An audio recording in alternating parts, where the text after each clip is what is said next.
I saw an interview with somebody. It really was in stark contrast to an interview I saw with him over 25 years ago. And he was nostalgizing his poor white trash upbringing in rural America. All of a sudden he's talking about how he missed it and how much of it, he wished that he could have back. But in the interview 25 years ago, because I went and double checked this, he had been abused, right? He had a very abusive childhood. He'd had a lot of issues as a child.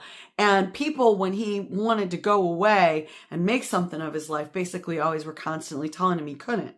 So which is it, darling?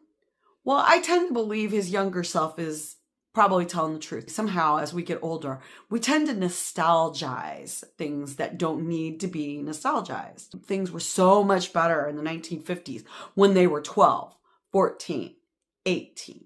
Of course they were. Corporations were being taxed at 50%.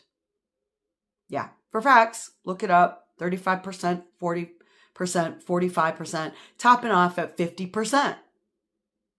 Now they're paying 8 on an average.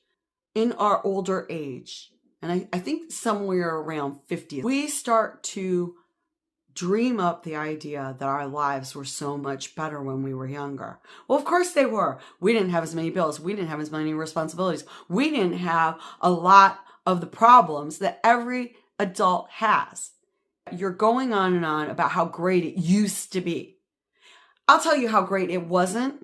Women couldn't have a bank account in the 1950s without a male role model's approval.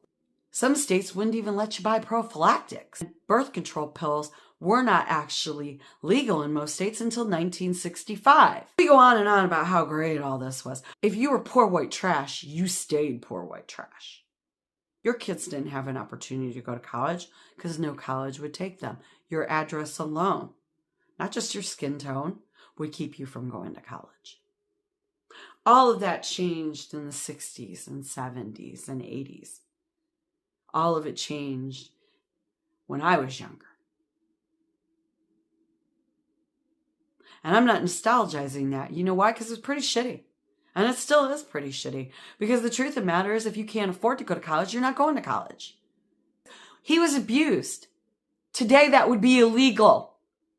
What is he nostalgizing? It sounds nutty when you start talking about how great your abusive childhood was as poor white trash versus you're a rich guy now who's nostalgizing something that wasn't even real. As always, folks, think about it. Peace.